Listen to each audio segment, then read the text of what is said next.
let's go to French people speaking English for a long time. It's going to be funny. Yes. They need the dictionary to come with, with the video. Yeah. Otherwise, Yeah, even the translator is going to mess up right there. I love those we'll do our best. Yeah, I love those kind of random intros. All right. We have Vincent Menier, very French name, but you're not in France. You're in Singapore, right? That's right. Oh my God. Far away from home. Yeah, far away from home. So, yeah, Vincent Menier, art director at Riot. Just a small company, you know.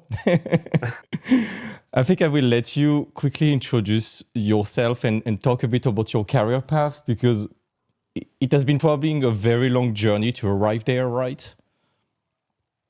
Yeah, for sure.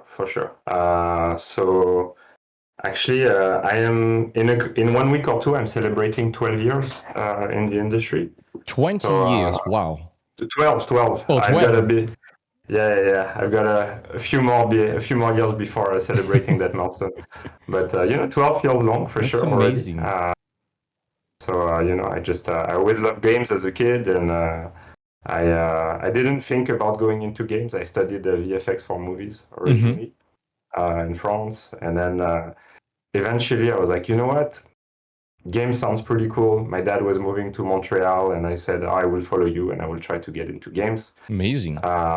It took a while, because my even though I studied like art for 5 years, my skills were quite low, so I really had to grind to get in. I got in as QA. I didn't even get in as an artist, actually. Okay, because I was really junior.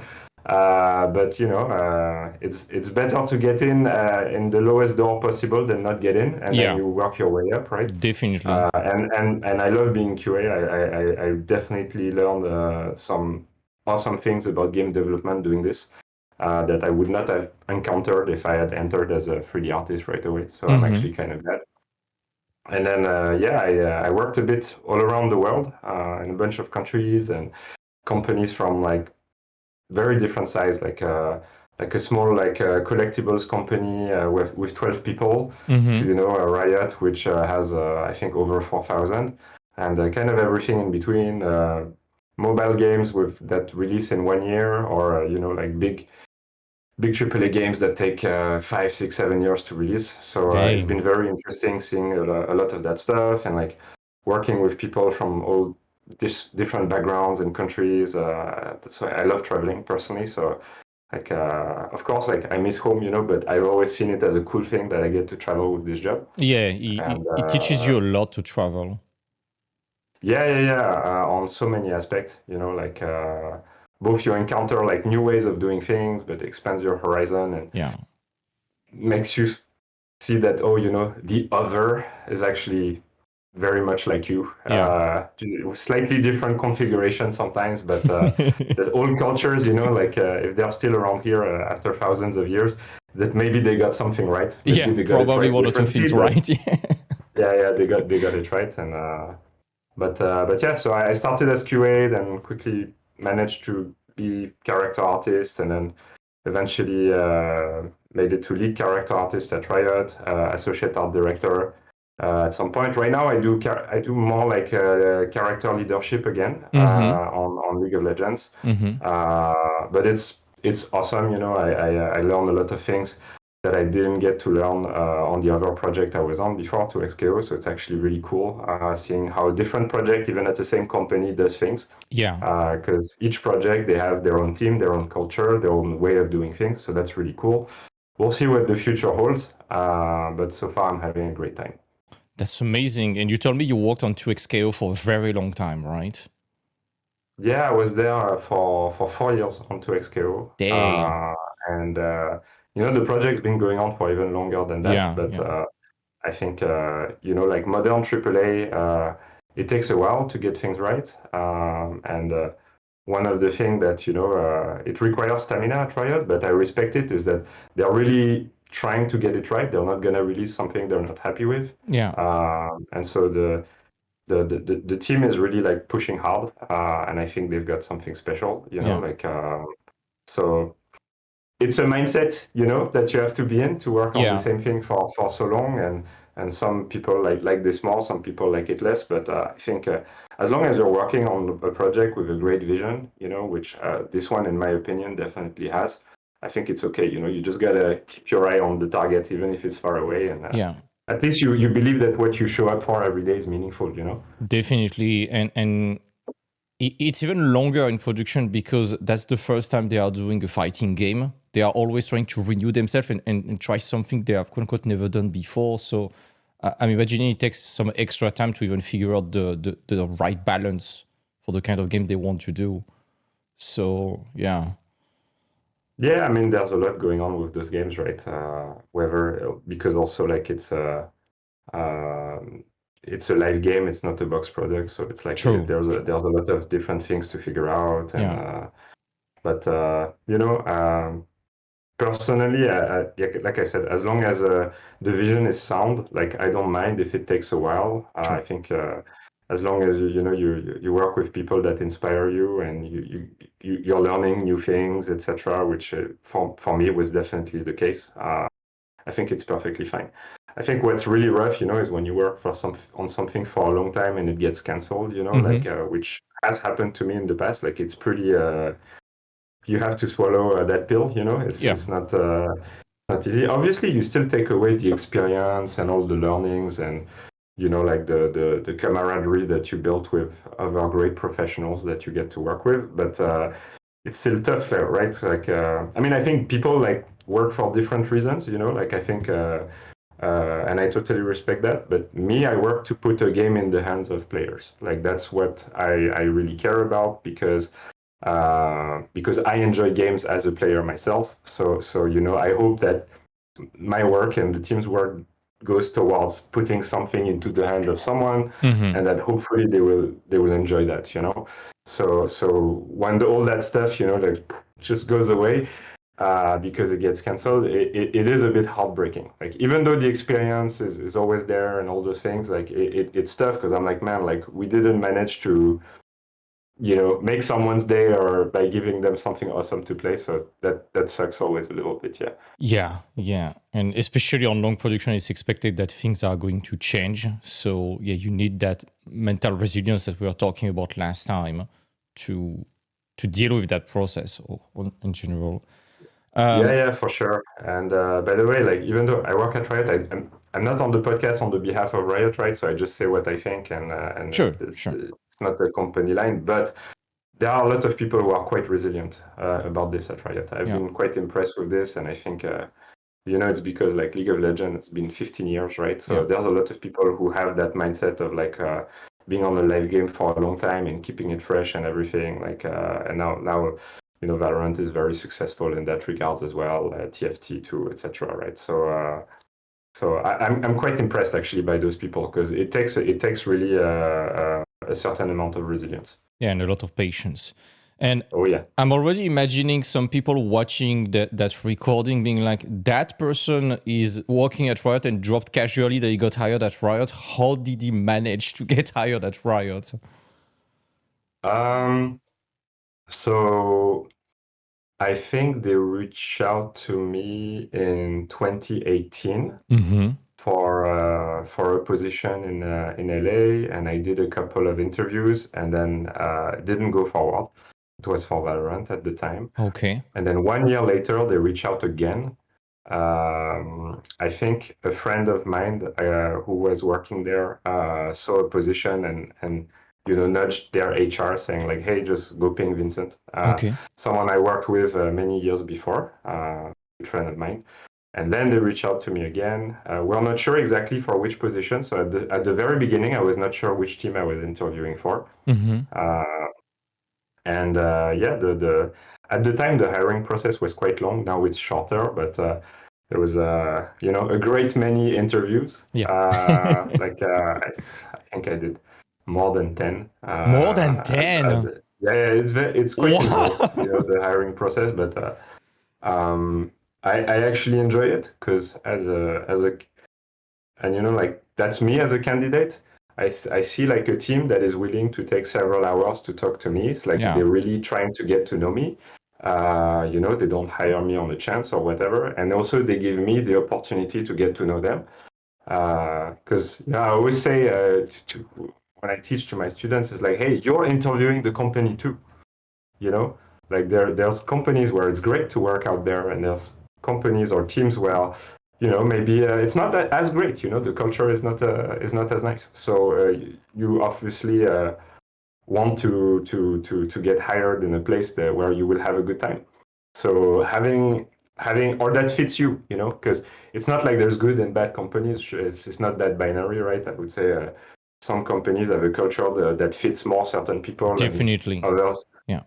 right? I think some companies sometimes make the news for whatever reason, and then like you see negative news, and then you ask people who work there, and they're like, "Man, I love it. I've been there for 5 years. I have a great time." Like, Yeah. so like, so you know, it's not good or bad. It's like sometimes it's there's just different culture. So if they give you the time to get to know them, to ask a lot of questions, I think it's great, because then throughout the process you can make your mind, you know, and the fact that it takes a bit of time, you also, it's not like, oh, you're just so excited because there's the big, you know, like name or whatever. You're like, okay, I get to think about this a bit, right? So for me, it took I think maybe 4 or 5 months, something like this. Wow. Which, you know, like if you don't have a job and you're looking for a job and it takes 5 months, yes, It's okay, very long. that's Yeah. a bit tough.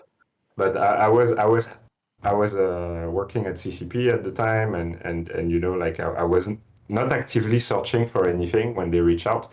So I had ample time to weigh things, and you know, eventually it happened, and yeah, we moved to Singapore with my wife, and so far I would say that's been a very good move. Like, we're pretty happy here. That's amazing. And what you said just before is it's always like that. When you are not searching for a job, everyone reaches out to you. When you are actively searching, nobody reaches out to you. It seems to be a rule of the universe.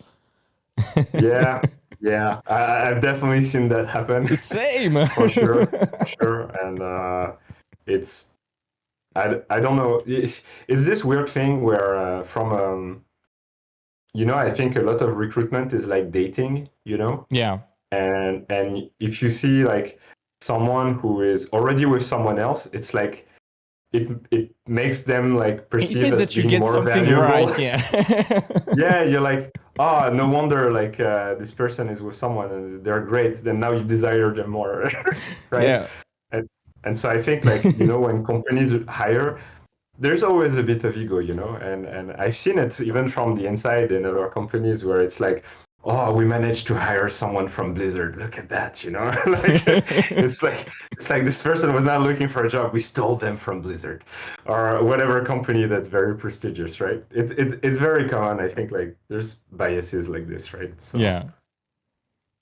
But the good thing is, if you already have a job and you are interviewing for another, you have more negotiating power, I guess. So. Yeah, yeah, that's something I say to the student all the time is that it's not about really being disloyal, but even when your schedule is full, keep searching because every time you have an opportunity, it's a new opportunity to negotiate something to potentially set a new precedent for job role or salary, and you can afford to completely bust the interview because you are safe.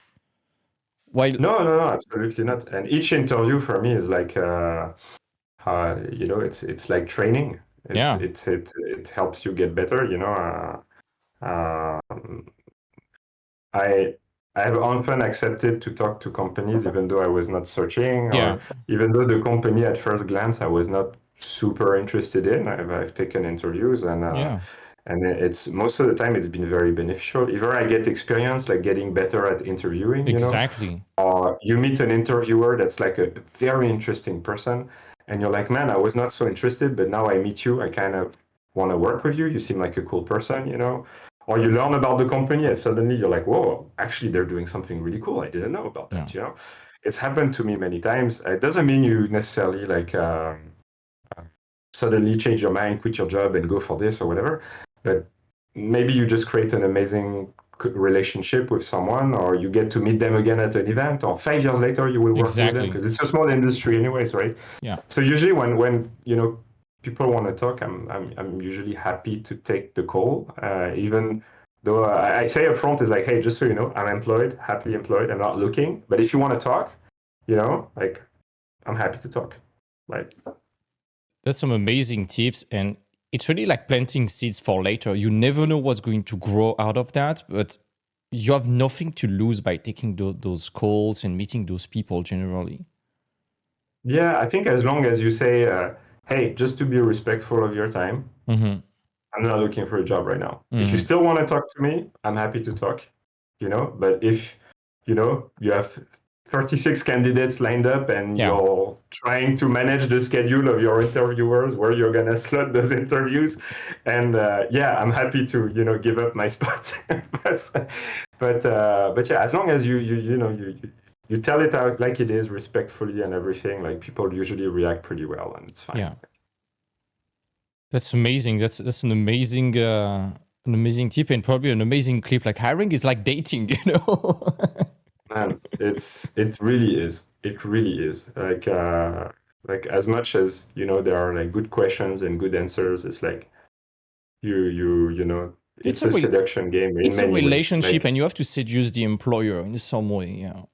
and they have to seduce you. Again, like I try to always frame it both ways because there is a bit sometimes this um, dominant to dominated Yeah, relationship that's a being needy pictured. approach or something like that. Yeah. Yeah. And I try to break this a bit. It's like, come on, it's like they need you to ship their game to make money, okay? So it's like it goes both ways, especially if after a few years, you work hard on your skills, all sorts of skills, hard skills, soft skills, etc., etc.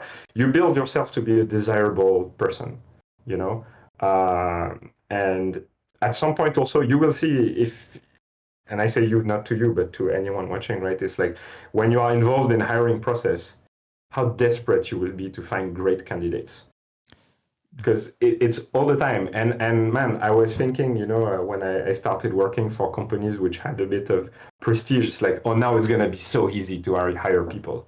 No, it's No, actually harder. it's super hard to find great people. So when you build yourself to be desirable, then you have to value yourself and not be like in the mindset of like, oh, please, thank you so much, dear company, for offering me a job. Yeah. And it's crazy what you say, because that's also something we've been discussing actively with the students, and they are always mind blown with that. I know that right now in the industry, and especially on social media, people are very hurt and burnt by the fact that the industry is shrinking and that getting a job is harder. But something that a lot of people do not even realize is that if it's hard for you as an applicant to find a job, it's even harder for companies to get the right people, because every time they send an application, they receive like 300 applications in 3 hours. And it's so hard to sort out through that because you have so many, as you say, desperate people that are not relevant or applying to every job that they find. And it's such a waste of time for companies before finding one people that could just get it in an interview. Yeah, no, it's very tricky on both sides. And yeah, again, I've seen us on the inside, like on the interview side, getting really desperate about like, Yeah. sometimes we find someone and we're like, please accept the offer, please accept the offer. And sometimes they don't. And you're like, oh man, we've been searching for 8 months for someone. Wow. And there's always the case where like, I think it's happened where I sometimes I feel, oh man, we were too picky. We should have taken this person and we have not. And now we're searching again. We're complaining that we have too much work, that that we haven't got someone to fill that role in 6 months. And we just said no to someone who was, like, they were definitely decent and they could have gotten, like, you have to watch the growth trajectory of someone, right? Like I don't hire a person just for what they're gonna give me now. It's like I'm hoping I'm gonna work with this person for 2, 3, 4, 5 years. So we look at what they're gonna be able to offer in the future as well, right? And sometimes I'm like, man, like this person was just below the bar. We could have hired them, trained them, and they would have been at bar and higher in no time. But we decided to be the picky assholes or something. I don't know. And I've seen it happen. By the way, even in small companies who really can't afford to be picky, I've seen a very snobbish approach sometimes to some candidates. But... Yeah, that's what the students are complaining about, is that it feels like everyone is acting like rock stars at the moment and treating everyone like fans, and it's a bit disheartening, which is understandable, especially when you are starting, but it's also part of the game. And as you said, one of the switch is to probably stop worshipping them a bit, treating them more on an equal footstep, and also being really aware of what you bring to the table and why they would need that actually. Yeah, it's a fine line to walk, you know. Yeah. It's because it is important to speak with confidence and to know your value, right? Because again, a confident person is more attractive than someone who has no self-esteem. You know, if we bring it back to dating, it's going to be the guideline of the call. Yeah, but someone who is confident and they state what they think, what they want, but at the same time they're respectful and everything, and they present well, they have composure, everything. Yeah, it's attractive, right? Of course. Compared to someone who's very I don't know, in a submissive kind of behavior. It's just that's less attractive. At the same time, you don't want to come off cocky, right? Yeah, of course, cocky and arrogant. They hate that. I've definitely seen that, right? As well, and actually, funnily enough, more from students than very senior people. But it happens both ways. So you have to just walk that line, which is not easy, but I think. Sometimes, because it requires a bit of self-awareness, and sometimes it's hard to know where you stand. So maybe it's good to ask opinion from a mentor that you respect their opinion. So if they tell you, you're good at this you can improve, this you're great, things like that, then you can state it with a bit more confidence because someone help you get that assessment. Because I get it, it's really hard to assess oneself. You're like, oh, am I being super pretentious or something? Unless you record yourself during an interview to see how you act. And of course, do not record the interviewer because you do not have the right to record someone against them. But if you just record yourself, you're going to see how dorky you may act sometimes and stuff that you say you should definitely not have said. It's a great way actually to improve when working on interviews. Just look at yourself in the mirror. That's very simple. Look at how you did. And I know nobody likes their own voice and to see themselves act, but it's very important to become self-aware of how you project your quote-unquote aura and your personality to people. Yeah, for sure. I remember I don't know, I didn't have the smarts to record myself, so I was asking my wife if she could be in the room. Very good. Not in the camera. And at the end I was like, all right, how was that? And so she would kind of debrief me, but again, I think the thing with interviews is it's like art. You have to get mileage. You're gonna mess up some interviews. Yeah. I'm sure I still mess up some interviews. You have good days, you have bad days, or questions that put you off guard, and it's it's the first time you see that question and you didn't know how to handle it, and so you messed up. Next time you research it and then you do better. It's it's part of the process, right? Definitely. And speaking about the hiring process, you have been interviewing and hiring a lot, I guess, with your position. You were mentioning that, for example, for juniors, you are okay giving them an art test and then thinking about training them because they have the right attitude. May I ask you to elaborate about what you qualify as the right attitude, and overall, how do you see potential in those people, besides the quality of their work, of course?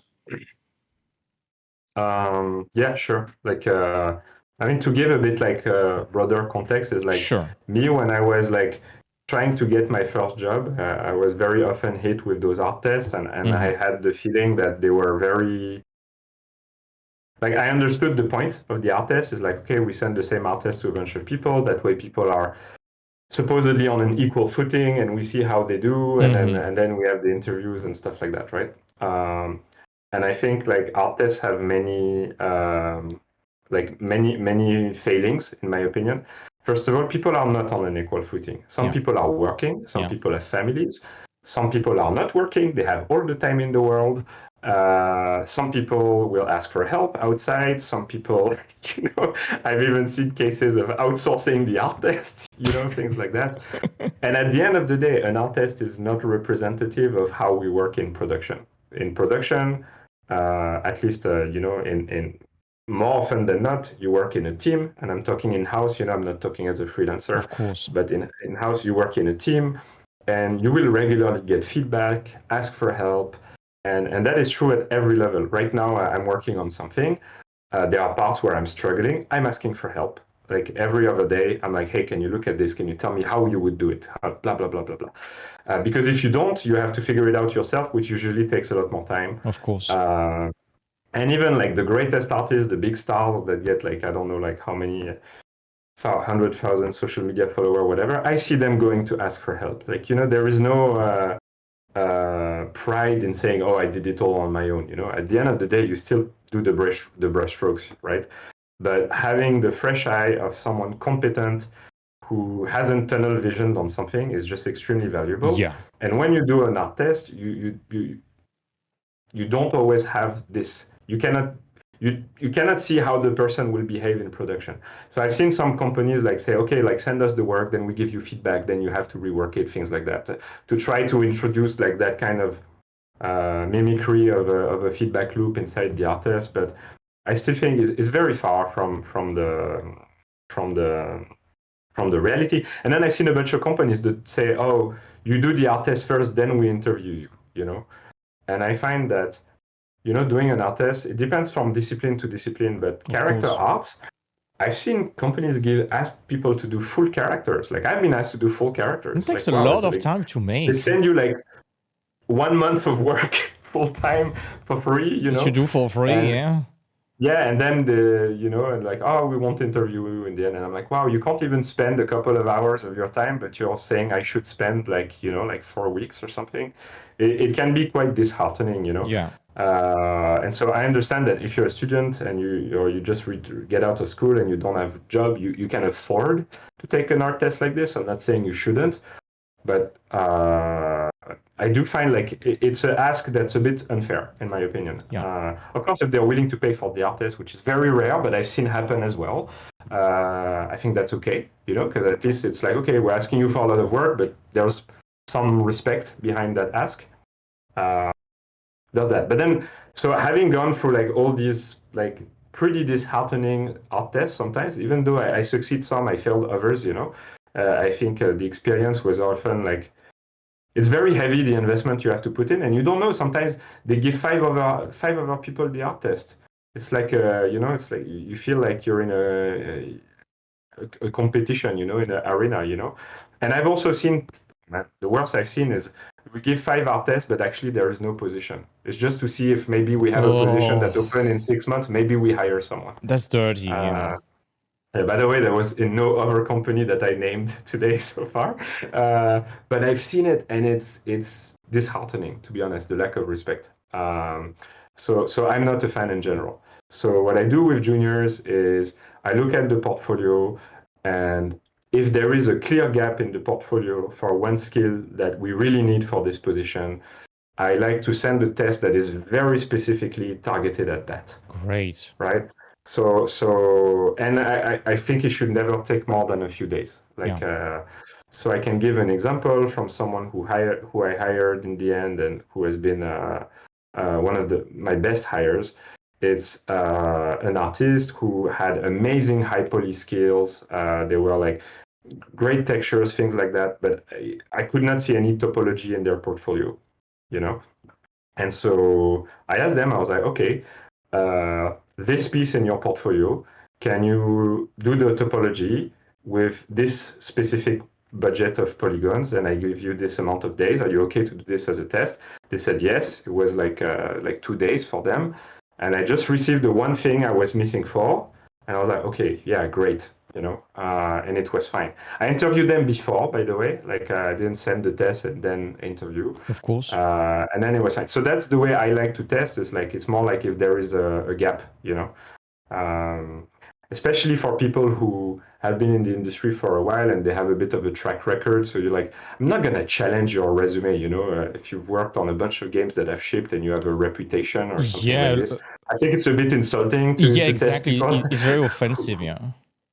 So these days, I've received a couple of tests sometimes for things, and there are times where I like if there was very small tests on something specific or interesting, where I was like, hey, this is fun, I'm actually gonna do this. I think it was okay, but like most times I've like refused tests now. Because I just think it can be quite ridiculous. And then the last bit of your question, so I'm doing super long-winded answer, I know. No worries. The thing about attitude is again, sure, we hire people like let's say to do a character or an environment, whatever, but you're not a robot. You're someone we're gonna interact with every day, and even if the job is to, let's say, make characters, there's a lot more than just make characters. Where we will solve problems of various nature, whether it's technical or time sensitive, or we need help to mentor another person that is struggling, whatever. And these are things that you cannot always get from an art test, right? So that's why I'm looking for cues that someone will be an interesting person to work with, like that they are curious, for example. And by the way, there is no like ideal person. I think a team is strong when they have different kind of personalities, right? So it's great to have an artist who is like, my life is art. I'm passionate about art. I will make the best art and I will deliver you the best art assets. You definitely want someone like that. Yeah. Do I want a team of 6 people like that? I don't think so. I really like it if there is one person in the team who is like, hey, I love traveling, going to museums, taking pictures of everywhere I go, and I bring back, I build reference libraries that I share with people. I had a guy like that, and That's every time amazing. he was going on a holiday, he was bringing us amazing pictures and footage of places he would go. It was super inspiring. Sometimes there was stuff like costumes and whatnot that were like, man, this would be great, a great idea for a skin for a character or something like this. Sometimes it was just inspiring for the team, to not just be always vegetating in our in the same type of stuff that we see all the time. So that was cool. There's a person, maybe they're not the best artist, but like they're a great mentor. They love taking juniors under their wing and explaining things to them. Maybe they document things very well. Like someone is okay, maybe not the best artist, but they like writing tools or writing documentation to spread the knowledge, especially in a world where there is a lot of outsourcing. Having super robust documentation is a lifesaver for teams, right? So all these people, very different profiles, they can be amazing parts of the team. And actually, they will shine very differently in an art test. Some will actually not shine at all, yet they would be super good people to have on board, right? So I'm looking for those things. It's like, what do you bring to the table other than your raw skills of like making art? Yeah, and it really goes back to that idea of soft skills and what you do on the side of just art. And it's definitely something that even applicants, even junior, can show. Maybe not in their portfolio, but outside of it, in their CV, in their resume. Talking about all the stuff that you do that still connect to the job one way or the other, it's also a great way to be a bit more than just an artist, Yeah. I mean, the way I got my first lead position is because I was posting breakdowns of my work on my portfolio, and they were like, hey, we need someone who can write documentation the way you do it. Yeah. It was really the documentation that got me the job. So that was on the portfolio, right? But it was like, wow, you explain those things very visually and succinctly, and we need to train up a team. We can't afford to send someone, but we need someone who can write stuff like that. And you're good enough as an artist, but you have this on as a plus, and that's what we need. Mm-hmm. And that's how I got my first lead job. And I've seen many people who just like, it was the side thing that set them apart, right? Mm-hmm. Yeah. And because we're kind of all doing the same thing, like if exactly. you think about people who do fantasy stylized art, like, a lot of us are doing very similar things. I'm not saying like every artist is the same, but you go on ArtStation and the work is pretty homogeneous, right? Yeah, it's like that There is meme a with lot of the same stuff getting made. it's like that meme about the clones of clones of clones. Like you have Buzz Lightyear. Okay, I'm going to stand out, and he sees the shop with thousands of Buzz Lightyear just like him. And those are all the little artists doing exactly the same thing. Yeah, and like I'm super guilty. I have my World of Warcraft fan art. I have my Dishonored fan art. I'm like super guilty. But yeah, it's the side stuff that makes you stand out in the crowd, right? Yeah. And for me, it was the documentation bit. I know for other people, I have friends. I have a friend who's just really interested in tech art on the side, and so he was writing small scripts, small tools, and yeah, that's the thing that got him the job. And he's also a competent artist on the side, but he had the lateral thing in the T shape, right? I think you're familiar with the T-shaped things, right? So the long bar of the T is like your core skill, and then the horizontal bar of the T is your lateral, your wings, your lateral things. And it's usually the lateral things which make you a bit more unique, essentially. Yeah, definitely. And even documenting your process again, even as a junior, you could break down your process, and it's actually so helpful for the reviewer because they can dive into your mind. And yeah. I mean, I usually have my students do this when we do mentorship and they do a project. I push them to be like, like, hey, there was this thing that was interesting. Maybe we be worth doing a breakdown.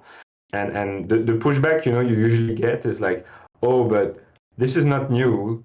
A lot of people know how to do this. There's already a lot of tutorials that explain how to do this, right? And it's very true, right? But no one has explained it the way you will explain exactly. it. All right. And by the way, we're in 2024. It's still relevant to do anatomy books, right? Yet we figured out anatomy for quite a while now. Yeah. So I think there is always value in good knowledge being repeated, and also repeated the way you will say it, which will be unique. Just by virtue of you being a unique person, right? You don't need to find a style, right? Yeah. You just naturally are going to say it differently. Exactly. And you've been teaching a lot. I remember all your posts. That's how I discovered you a long time ago. Actually, your amazing posts, sharing it to people, especially on Facebook. How did you start teaching?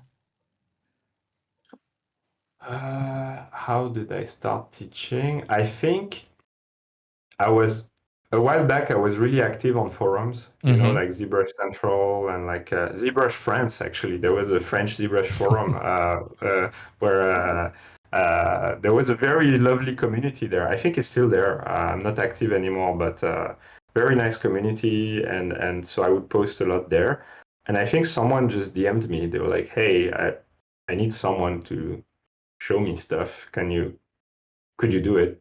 And that's how it started. And I remember I was like, oh my God, like, who am I to teach anything the to imposter anyone? syndrome when you're starting to teach all the time. Yeah, I mean, also I didn't have like crazy experience, like project shift or whatever, but I knew ZBrush pretty well, so I was like, okay, you want to learn how to sculpt and ZBrush? Okay, I can show you a few things. And I was very insecure at the time. I remember I put my rates like crazy low, like I think $30 an hour. Oh my God. Like this. Yeah. But it was more like, okay, well, at least I won't be robbing this person, right? Like, and yeah, that's how it started. And I think I realized, oh, okay, like I have a good time doing this. And then the person, they were saying, hey, like, thank you, you taught me a lot. Like, they were very grateful. And I'm like, okay, maybe there is a value here that can be used that I didn't suspect. And then so I've been trying like to expand a bit, like just taking more students, and also at work. I became kind of this person I was describing, who's like not great at art, but good mentor, I guess, which is kind of naturally transitioned into the manager, career That's path. exactly the same for me. Yeah, and I realized, oh, this is my thing, actually. Like, I don't think I will ever make like a striking piece of art that will like blow people's mind, but I can help people on their path. And maybe it's those who can't do teach, I don't know. but I found also pleasure in it, And I find that very often when you teach, you have to restructure your knowledge and like package it in a way that's digestible, which is not that easy actually. But because you have a lot of people who are like super good at art, but they struggle communicating what they do. Yeah, so through doing it, I realized not only like people were telling me, oh well, this is good, like thank you, and at the same time I was realizing I had a good time doing it, like it was fun, because when you teach you get to meet a lot of people, and the awesome thing is you see those people grow. Yeah. Some of them, get in the industry, if they have the right attitude and everything, and some of them become your coworkers sometimes. And even better, some of them even get you jobs, because they're like, at some point they're working, and they are in studios that require people once in a while, and they're like, hey, we need someone. Do you want to come? And it's always easier to get hired when you have a man on the inside, right? Yeah, so it's really something you have been saying from the beginning, and across that whole discussion we got. It's the power of recommendation overall. Yeah, because like it's all about trust. Yeah. In the end, it's all about trust, and the art aspect is very, like, sure, unless someone is lying about their work, like you see it, the work is good, is bad, you can tell, right? But then it's the human elements that makes it great or not great to work with someone, right? And so when someone is recommended by someone who you trust in the team, like you have this chain of trust, and yeah, it makes it easier to hire someone because they feel like less of a gamble. Yeah. Anytime you hire someone no one knows, it is a gamble. It might be a small gamble or a big gamble, but you're not sure. You're like, you will only know 6 months later if this person is great, actually. Yeah. Right? So if there is a strong recommendation, I've seen it many times where like, oh my God, yeah, thanks for recommending that person. They were great. And that's definitely something, again, a lot of younger applicant needs to understand. Hiring someone, as you say, it's a massive gamble, and it costs a fortune to studio to hire the wrong person. They spend so much time interviewing you, getting you in, sometimes getting you visa or doing a lot of paperwork to funnel you in. Sometimes they pay for your relocation. It's going to cost them a lot of time and effort from seniors and other people to mentor you when you arrive. And first of all, the more you can mitigate the time needed to train you before you become autonomous, the more likely you are to get hired. But also, yeah, after 6 months, if they invested all of that and it's not worth it and they have to get rid of you, they probably lost 6 figures worth of money easily. Oh yeah. It's interesting because when talking about hiring with juniors, and I used to think that, by the way, it's like, oh, but junior is cheap. Right? Oh, it's the lowest salary. These are extremely expensive. Actually, it's the most expensive hire in a way. Exactly. Because sure, your salary is something, right? Then you add all the stuff that you add for everyone, like you say, like whether it's relocation, but also, hey, your computer, your desk space, your software, your blah blah blah, right? You're already like piling up the the cash. But then also because you require the time from seniors, the human resources and the training, exactly, who are the most paid people, actually you are a very expensive hire. And because you're not proven in the industry, you're the biggest gamble usually, which is why there are not that many junior positions.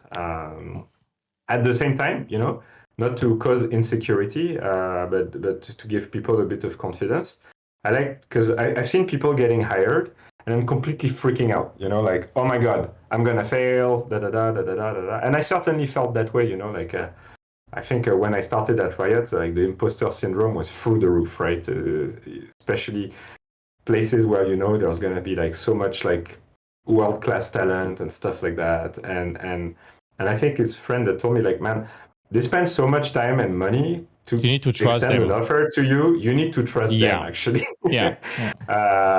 So I think, sure, like do your best. Be on your best behavior when you start out, and and try to make the best work and everything. But at the same time, like, hey, they wouldn't extend an offer if they didn't feel good about it as well.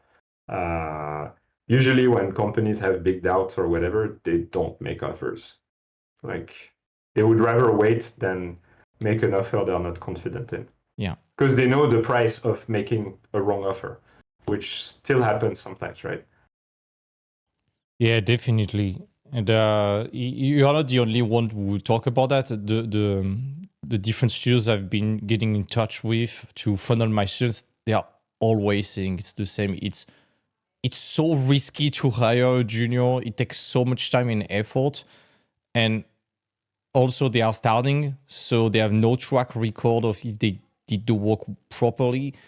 It's such a leap of faith. And again, the more you can mitigate that as an applicant, the more you can show, again, through breakdowns, through being transparent with how you work, that you understand how production works, that you are there to solve problems and such, regardless of your jobs, the more likely they are to trust you eventually and give you a shot. Yeah, I think that's very true, especially because things like breakdown, like the breakdowns and whatnot, they're a display of your ability to communicate. Yeah. Right. And we know we've talked about that and how important it is, etc. And like explaining what you have in your mind, etc., etc. So yeah, it's super valuable for sure. At the same time, to be perfectly honest, I wish companies would hire a bit more juniors. Yeah. Personally, because I think I've written about this, but like you need to build the seniors of tomorrow. Yeah. And when I see like sometimes seniors leave and depending on how the staffing was done and whatever, sometimes they leave a big hole behind, and you see companies then complaining or about loyalty or whatever, or saying, oh, we don't have these people anymore. It's like, yeah, what did you do to future-proof your teams, you know? That's why personally I have quite a bit of respect for certain companies that do hire a lot of juniors and offer them like a ramp into the industry. I'm thinking of Ubisoft right now. Because I think historically they've hired a lot of juniors. They have been the training pool of artists in France for so long. Yeah, absolutely, and I think that needs to be commended. Yeah, definitely. It's easy to dunk on companies for whatever reasons, but Ubisoft has definitely been a huge factor in like the successful training of a lot of people who are now seniors at other companies as well. Like, I work actually with a lot of ex-Ubisoft. That's why I started my career. They know how to make games, man. They really know how to make games. Yeah. So. That's why I started my career. I was so grateful for them giving me a shot. And honestly, in France, you can hardly get a better line on the resume than that when you are starting. Yeah, it's like it's a proven company, right? Yeah. And man, like that's a place with history as well when you think about it, right? So yeah, definitely. Let's get back on the pipeline in that case. You are a 3D artist, of course. You are dealing with a lot of people that are delivering you a lot of information. You're going to deliver it to a lot of people after you. Can you expand a bit on what, for example, a character artist would expect from, for example, a concept artist to make their life more easier and make sure the character artist doesn't want to kill the concept artist? Or vice versa. Okay, so a 3D character artist is gonna receive a piece of concept that depicts a character, and they're gonna try. Usually, the concept is 2D. Mm-hmm. Although I've received 3D concepts in the past, it's happened. But most often than not, the concept is 2D, and you want to translate that into a game asset. Of course, yeah. Right. And so it's interesting because very often, so you're as a 3D artist, you're the chain in the link in the chain that starts to put something in the actual game. Yeah. Right. It's an interesting thing. Is like concept artists most often don't put things in the game. Yeah. right? It's an interesting distinction. And so sometimes, and by the way, I'm not dunking on concept artists. Like No. It's a completely all different job job. families have their biases. Yeah. It's important to know the biases of each job Yeah. family, actually, in order to help them Yeah. mend those things Exactly. and work together. So because they don't put anything in the engine most of the time, concept artists are a bit disconnected from the reality of making the game work.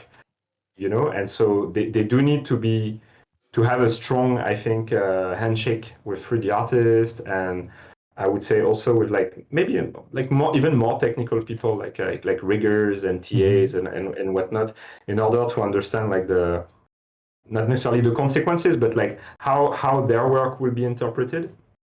And I think because the 3D artist is right after them in the pipeline, I think they're usually a good person to actually talk to them. Yeah. So depending on how the team is set up and whatever, I always encourage the 3D artist to not wait for the concept to be finished, and kind of talk to the concept artist as they are making the thing. Because a 3D character in a game is going to need the 3D asset is going to need to do things, right? They're going to be animated, they're going to do this, they're going to do that, and they're going to do different things depending on the game they're in, right?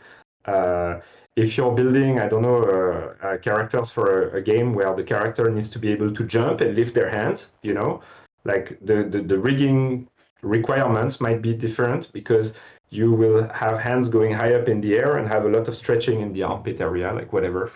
It's just a random example, right? Yeah. Or maybe you're building a game where I'm gonna go crazy. There's gonna be some dismemberment, so you have a whole character system that's designed for that. And so the concept artist needs to actually really deeply understand this system so they can design characters that will just function with it. Same thing with all games that have it's very common for RPGs to have modular equipment system, right? You can change your gloves, your boots, etc., etc. That completely changes how concept has to be done, right? So I think usually it's really important that there is a bit of a backwards communication channel just to make sure that constraints are really well understood, because concept artists more often than not don't put things in a game and tend to be a bit disconnected. Because the earlier you can solve these issues in the pipe, the cheaper it is. Whenever I'm sure you know the example where the concept artist is under pressure, so they do things a bit fast, and the concept gets approved.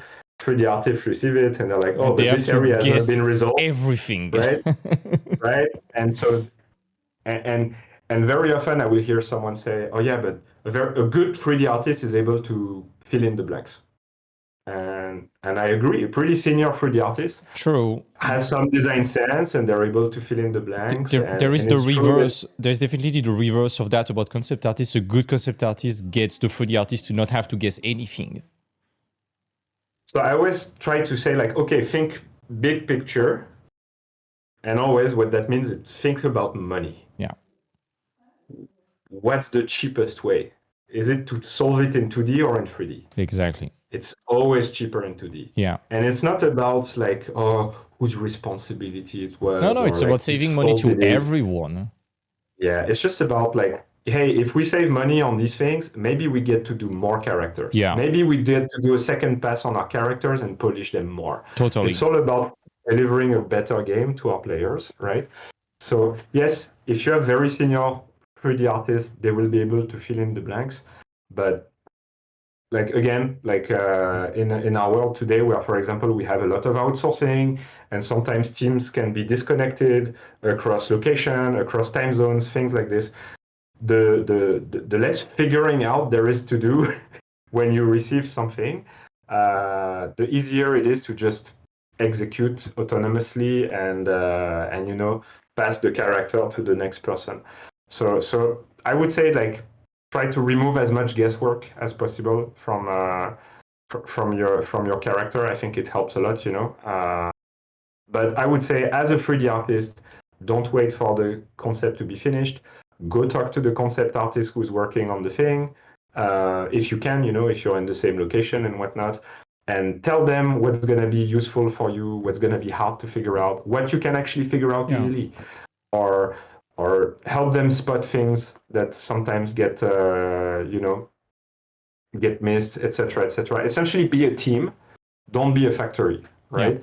If you can. Like, obviously, big productions, we operate like factories sometimes, but you can still like get up your chair, go talk to the person and do that. By the way, usually every time we do this with concept artists, they really appreciate it in my experience, because they don't want to be causing problem. They want to give you the best thing ever, and it's in their best interest that their beautiful concept gets beautifully translated in the game. So, when you approach things from like, hey, I'm trying to do the best work from what you give me, usually people, they see it as a sense of respect, It's not like, you give me your thing and then I'll do my own. Right? Yeah. So it's communication, collaboration, making sure that things are seen through the lens of problem solving rather than like putting blame, I don't know, that's what's coming to my mind right now. Like, no, I totally agree. It reminds me of a post that I made recently that went quite big about exactly that. I was saying, as a concept artist, go at the coffee machine and talk with other people, like 3D artists, riggers, animators, VFX, writers, game designers, and always ask them what they wish was done better to help them with concept art, what they wish was implemented more often. You implement that in your work, you let praise shower you, and when everyone asks you how you do that, you reveal your secret, and that's how you can also influence positively a pipeline without sounding like a brat. And it's important. Yeah, I think there's that, like, for sure. And another point that comes to mind is like, and that's both for the 3D artist and the concept artist, is like, don't forget that you're not working on an art asset. That's not your job. You're working on a game or a movie or whatever. And the more you understand about the bigger picture of the product and the bigger goals that that product is trying to achieve, the more you're able to, it can orient your decision making. Definitely. Right? Yeah. So, one level above from you is like, oh, this asset, what's the gameplay implication? That's just one level above from you. But, if you look several level above from you, it's like, hey, okay, is this a skin in a game? Okay, how much are we gonna sell that skin? Is it a very prestigious thing, or is it a thing we're gonna give for free in the battle pass? Because sometimes actually not sometimes, all the time, you cannot push things to 110% levels of perfectionism. So you have to cut some corners and maybe not others. So the more you know about the context of what you're making, the more you're able to make those decisions that make sure that the game makes sense, and you're able to deliver the right value to your end customer.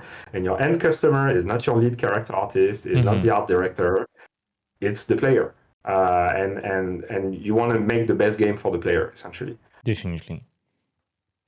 It's and also again regarding concept and the whole pipeline, whatever concept people are doing is going to ripple across the whole pipeline after. If your character is hard to model, it means that it's probably also hard to rig and hard to animate. And it's going to cause exponentially more cost to fix those problems. Yeah. No, I've seen it, especially with like complicated contraptions, like a complicated belt system on the character. Yeah. Like, it's painful to model, then the rigger is like, oh my God. Tons of pouches and causing collisions when you're moving your arms or things like that.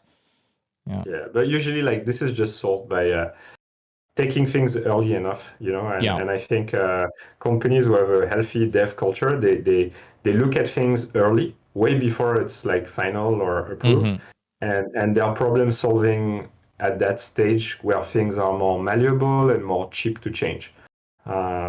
So I would say, like, especially for juniors, like, don't be insecure to show your work when it's like only like work in progress or like very early stages, because we all know, like, art, it looks bad until it looks good. So for most time of production, it looks terrible actually. It's only at the end when the pieces come together, and so we can have a bit of pride in that, and like, I'm only gonna show it when it looks great, But usually by that time, if you receive feedback, I don't want to say it's too late, but it's more expensive to change things. Whereas if you show things early and at least, get the thumbs up, that you need, you can move forward with more confidence that there will be like less problems further down the line. Yeah. And there will still be like things that will happen, you know, because sometimes I'm gonna give you a very different example, but like you build something and you are in a game that's like I don't know, like some of the characters, there is some monetization involved, and the strategy of the monetization changes. And suddenly your asset needs to be completely reworked because it's not going to be sold this way, it's going to be sold that way, or it's not going to be sold for that price, it's going to be sold for this other price because now it's going to have a special feature that wasn't planned. Like this can always happen. And so sometimes for reasons completely even outside of the art department, like that's perfectly okay. It's just the nature of game development, right? But yeah, the earlier you're able to talk with people about those things, like the more headaches you're going to save yourself. That's for sure. Definitely. And again, that's something that a lot of juniors or students are afraid of. It's to share their work when it's not perfect. They are a bit insecure yet. And that's the worst thing you can do in a production, actually. You need to be willing to show it when it's not good looking. For as long as it's understandable and readable, nobody gives a crap that your sketch is not perfect. It's just a sketch, you know?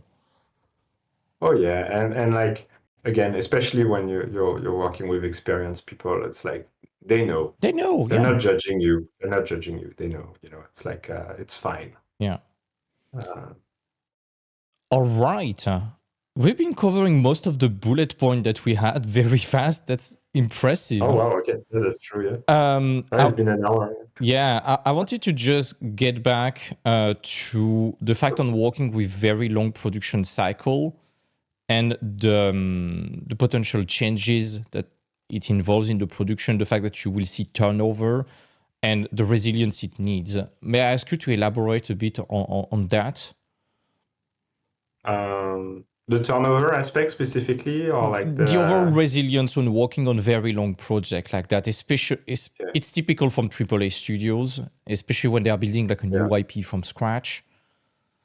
Yeah, so I've worked at 2 or 3 different companies on live project, not live projects, but projects that took a really long time to ship, or sometimes took a really long time to get canceled. And so what I've noticed is early on, it can be quite fuzzy with which direction the game is going, you know, and sometimes that can be because okay, the team is tasked to discover what game they're gonna make. You know, let's say you know, like, you know, the C-suite at the company, they decide, okay, we're going to make I don't know, we're going to make an online FPS that's going to be a live service, and we're going to build a team to do that.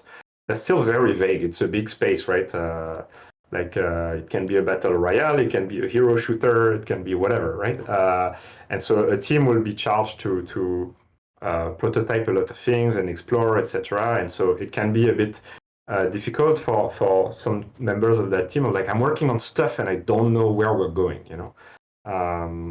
So I think in moments like this, it's like you have to forget a bit the goal and be like, okay, it's more about the journey, you know, like there can be moments like this where you're like, okay, well, hey, I ask myself, what is relevant right now? What is relevant right now is actually we help the company figure out what game we want to make, right? And that's actually your objective. It's not like, oh, shipping the game or whatever, or like your portfolio, I don't know. It's like we're helping define things. So it means we're going to test a lot of stuff, throw most of it away, probably like 99%, you know. But we are in a quest to gather information so that smart people can strategize and help us then decide that we build the right game that can be successful. Because you can build a great game that will fail, by the way, right? There are good games that have failed. We got a lot of occurrences of that recently, I guess. Yeah. I mean, even like long term, you know, like even movies. There's good movies that failed. You know, it's just sometimes it's bad luck. Sometimes it was not the movie at the right time, etc. Lots of things can happen, and so you need people to be able to strategize that. And so they need data, and you're providing that data because you're building. You're trying to find the secret sauce, you know, of something new and unique, or just something that's a bit like something that already exists in the industry, but with a twist on it, you know, things like that. So it can be tough as a team because you feel like everything you're working on, you're throwing it away. But you have to understand right now you're not building the game. You're building knowledge for the company to strategize, for example. So and at other times in the production, it's like, no, now we're building the game. It's time to stop fucking around, and we're not in pre-production mode anymore. We have to have eyes on target, and so we have to think about processes, efficiency, sustainability over time, like all these buzzwords I just said and more. And it's a very different mindset. And so I think at any given time, it's important to understand what your project is trying to achieve, what your team is trying to achieve. Because if you're an artist, you're like, yeah, I make art. Yeah, but you make art for a different You're solving purpose. tons of problems, actually. You're not making art. You're solving very different problems. So you need to know which problems you're trying to solve, because that will help you. Having a clear idea of what the purpose of what you're doing is going to help you a lot. Yeah. Because sometimes you're like, I'm an artist. My job is to make the best art possible. You know what? Sometimes your job is not to make the best art possible. Sometimes your job is to make enough art so that the game is not empty. Yeah. And so that means you're not going to make the best art possible. Yeah. Sometimes you need to make art that will be replicable by a team, a very wide team, sometimes with juniors. So you're not going to make the best art possible because the best art possible is only replicable by you. I'm sorry, we can't scale, or it's too complicated. We need something that's simpler to do, because again, we need to scale for whatever reason. So different projects have different needs. And I think what really helps with resilience is understanding what the actual goal of your little piece of the puzzle, where does it go in the puzzle? Where does it fit? So you need to expand your horizon way beyond like the scope of just like the small thing that you're doing.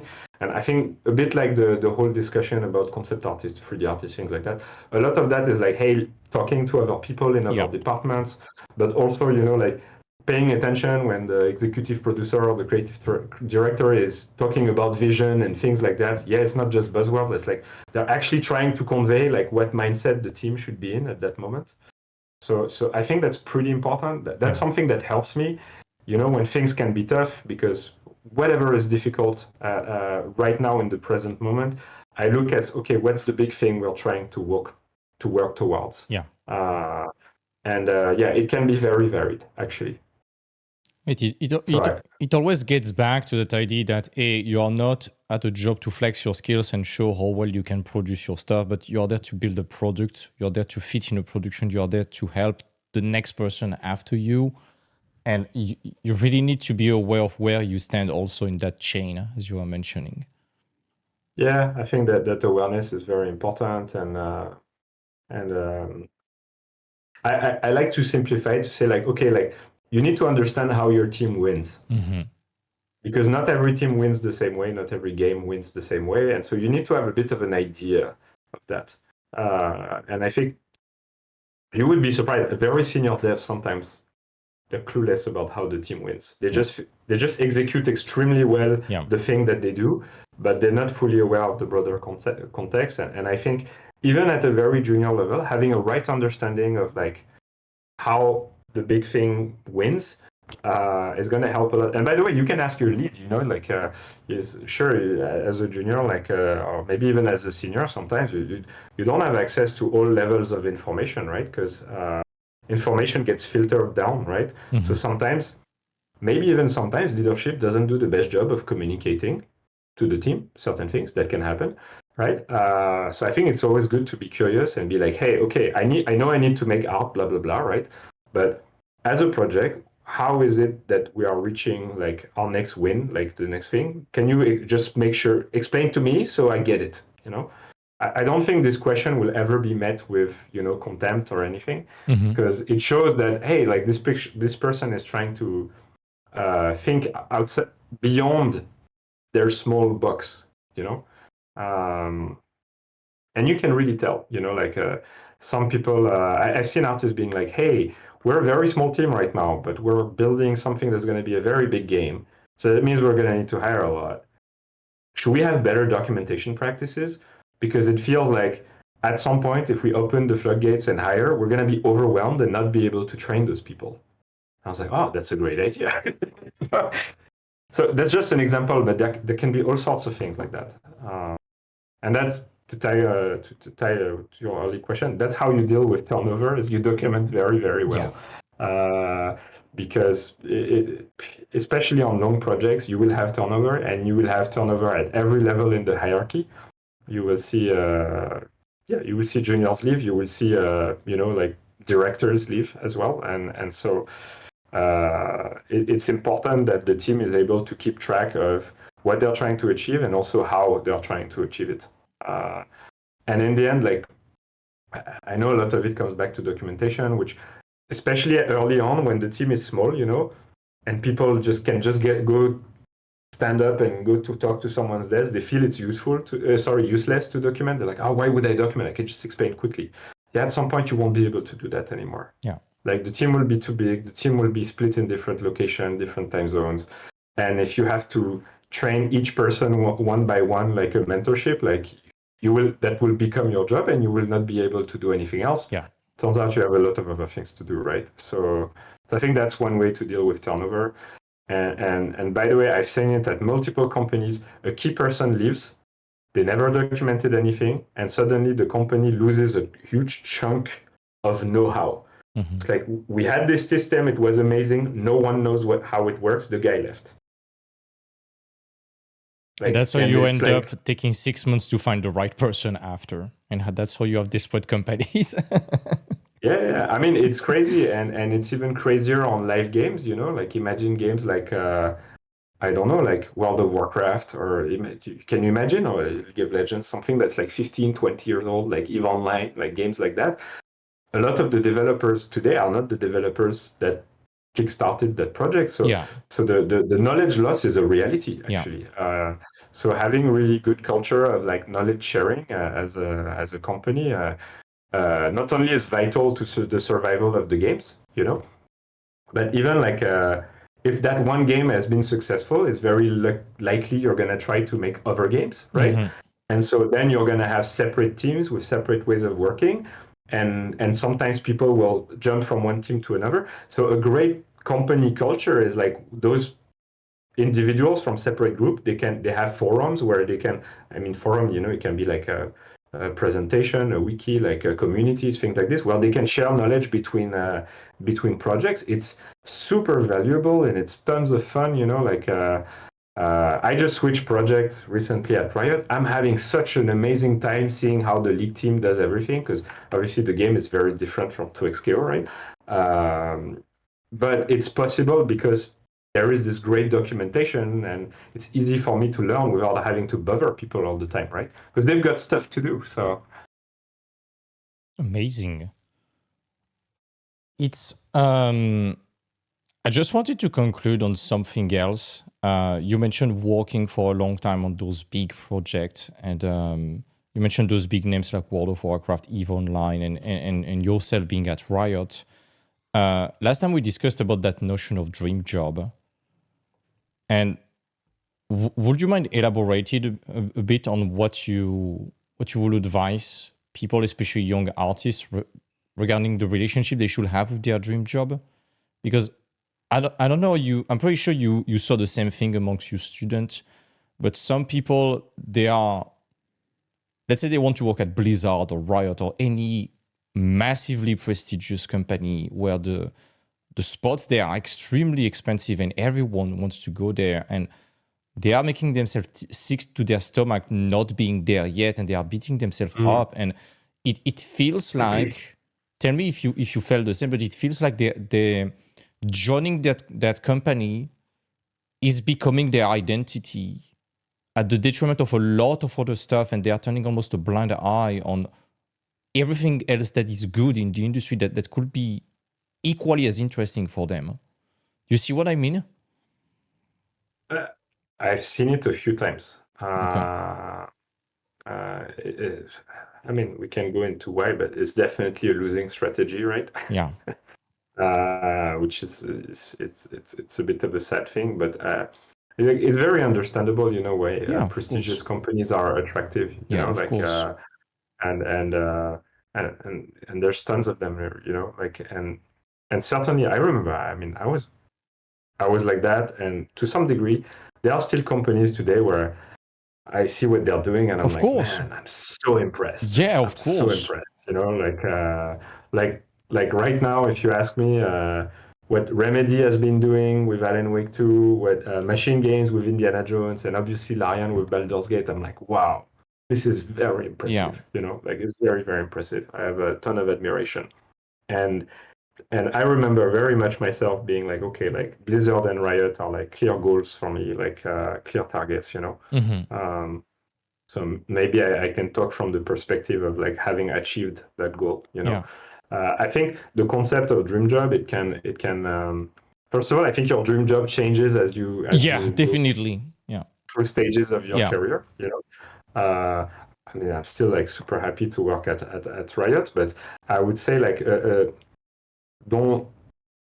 It's a bit dangerous to be attached to labels, and to associate your identity with a company. Like sure, like great companies, they have cultures and way of doing things, and it's cool, and I get it. You work at Blizzard, you're proud to wear your Blizzard T-shirt or Of course. whatever.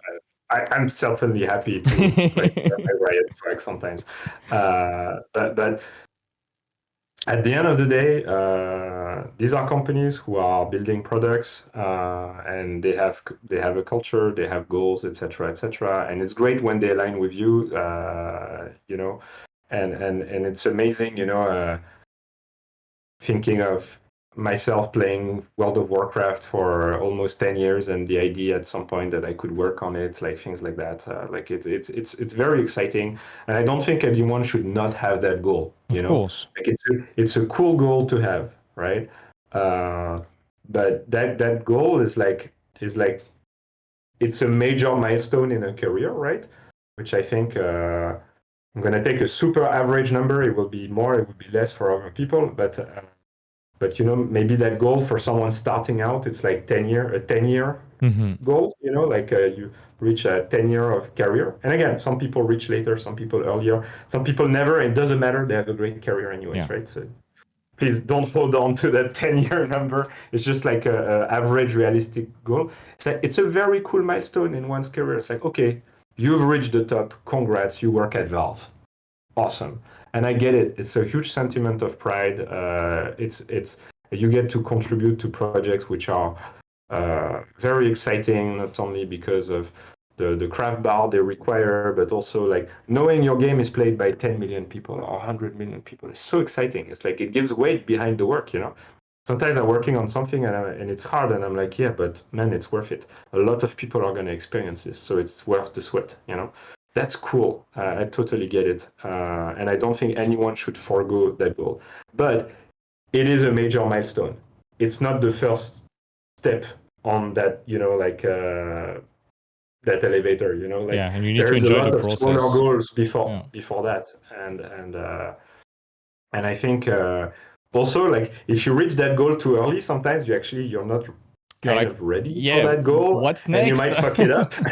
No, but also you might mess it up. I've seen people access their dream job very early, and because they did not have that time to build the maturity or the experience required, they did not have a great time. Also, some of these companies, they offer amazing benefits. And I've seen people like start out, like their first job is as a prestigious company, and then they become entitled as hell, not realizing they have the best benefits in the world already. Complaining is like, oh my God, like the fruits in the kitchen are not the one I like. Come on. I've seen crazy things. Or like, oh, we have to work from home. We don't have catered food anymore. Are they going to deliver us food at home? It's crazy things. But I think if you start out humble and you build yourself up to this major milestone, you will enjoy it way more. And it's very cool to see how different types of companies do things. Because even like the prestigious names, there's things they're worse at than other companies. So it's awesome having been at a lot of different places and seeing what they're good at. Because I've seen companies with 10 people who are very good at doing something. And you take all those experiences along the way, and you learn like, oh, this was done very well here, this was done very well here, and then you bring all that knowledge, or like, oh, this was done very poorly, I never want to replicate that, like you have that as well, right?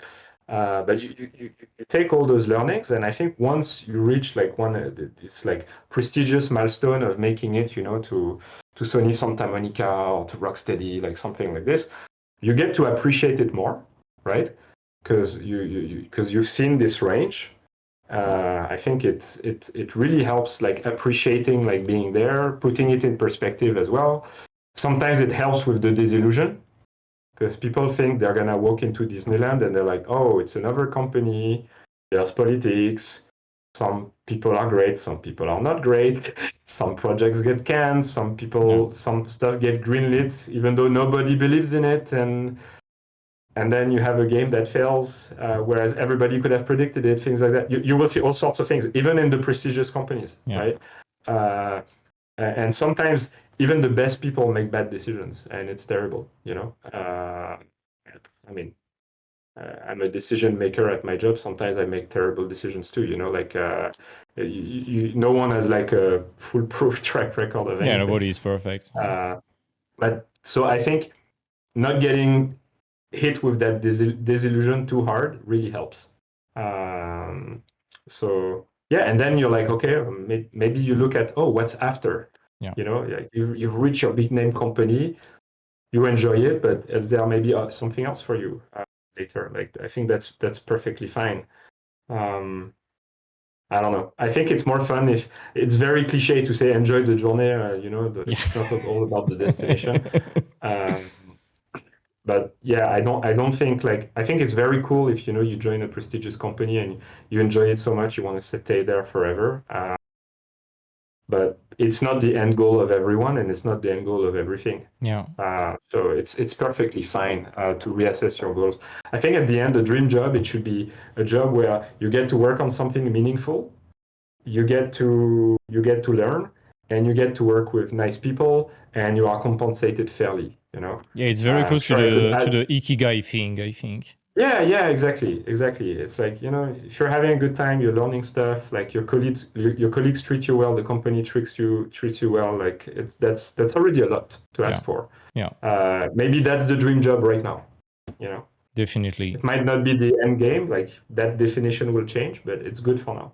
Yeah, I think it has to do with, when we have a goal, we are not there. We tend to also idealize a bit how it is. We tend to want to see the positive, and we might not even be aware of the potential negatives. And people just need to remember that, the perfect job does not really exist. It doesn't mean that the company is terrible at the same time. It's just that there will always be drawback. Maybe it's just your colleague with a bad breath or something like that. It can be something as trivial as that. But it's okay. It's okay. You still need to weigh the balance and weigh the positive versus the negative. And overall, it's still a fantastic industry. It's still a fantastic job. It's, of course, way better than flipping burgers at McDonald's or something like that. Even more when you are impacting tons of players. So, yeah, it's just a job eventually. That's fine. Yeah. I mean, I think you're definitely right. Like, it's cool when your work can have an impact on people. That's positive. And sometimes it's the smallest thing that will have an impact on someone. Not like the huge AAA yada yada, right? But yeah, in the end, there's good things and bad things in most companies. And sure, some companies, I think they are objectively better to work at than others. But even in the best companies, it will be a balance of things. And I think for everyone, it's like you have to learn what works for you. It's like I said how I work in like many countries, and now I'm in Southeast Asia and whatever. And like what I love about this is every time I go to someplace new, I found out something about me.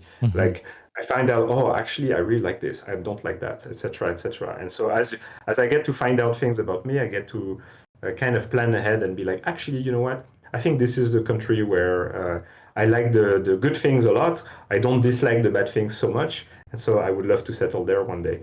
And I feel the same way about companies. Every time I join a different company, I learn things about the company, but I learn things about what works for me, and I'm very happy to go on that journey and like just figure it out, you know. So going to a prestigious company, the dream job, yada yada, I think it's okay. Just don't obsess over it. It's good to have a long-term goal in your mind. Like even now, I have long-term goals, but if you think about it and you obsess over it, and it's like this or nothing, you actually never reach it, right? Uh, it's better to do something and have some modicum of progress, you know, than like trying to do the perfect thing right away and actually you get nothing done. There is no progress. Yeah. Right. So I don't know if the philosophy applies to everyone, but it definitely worked for me, and I think for anyone, if you raise, you know, the quality of your profile, be with your artwork, your soft skills, things like that, at some point the big companies will come knocking at your door anyway because they are looking for talent. You know, like those games are not getting smaller. Yeah. Right? As a player, I wish they were sometimes because I'm like, man, I don't have 150 hours to put in this thing. You know, I wish it was like a 30-hour game. But yeah, the projects, I think we're seeing like the ambition of projects now compared to even like 10 years ago, it's insane. And so that usually requires a lot of people.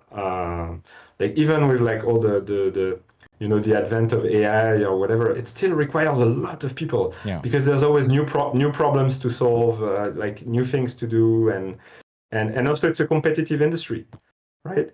So companies in that space, they're trying to one up each other because they know you don't have the time to play every game, you don't have the money to buy every game, so they need people. So eventually, if you build your profile, I think anyone who just keeps improving themselves will definitely get a shot at most types of companies or over time. After 10, 15 years career, I think you can usually try a bit of everything, you know. Will you get the one exactly you wanted? I don't know, you know, like there's a couple of studios. I think I cannot count the number of applications I sent. I still haven't received a reply. But you know, never say never. But you will get a shot at something, and then you get to see how it's like, learn a bit more about yourself. Maybe you love it, you stay there. Maybe you move on eventually, and it's just part of the fun, I think, of this industry where there is a constant reinvention and progress of the technology, and like games now are not the games of yesterday, and so it's cool. You get to be on that journey as well as an individual. That got very philosophical, but that's fine. That's a nice conclusion, I guess. That's amazing. All right. I think we are pretty much done with everything we had planned, right? Wonderful. Like successful plan. Well, thank you so much for You're welcome. For the invite. Had a great time reading your posts and so online, and so I'm happy we got to get to know each other a bit more and chat about this stuff. But you know, more importantly, I really hope it's gonna be useful for someone. Definitely gain a bit of perspective on some things, and if people have a question, I'm always happy if they want to reach out. By the way, like I'm not hard to find. Just ping me on ArtStation or something, or Facebook or something. Yeah. And, yeah. You're an aspiring 3D artist or even a seasoned 3D artist, go ping Vincent. Where can we find you besides ArtStation, by the way? Facebook is a very easy one. Like I post mostly about art and work, and so you know, that's crazy. All the seasoned artists, they are still on Facebook. There's two kind of people on Facebook: the boomers, the dinosaurs, and artists. It's crazy. Yeah, I don't know. I mean, I think like LinkedIn is a weird one. Like I post there once in a while, but sometimes I get weird vibes from the kind of posts I see.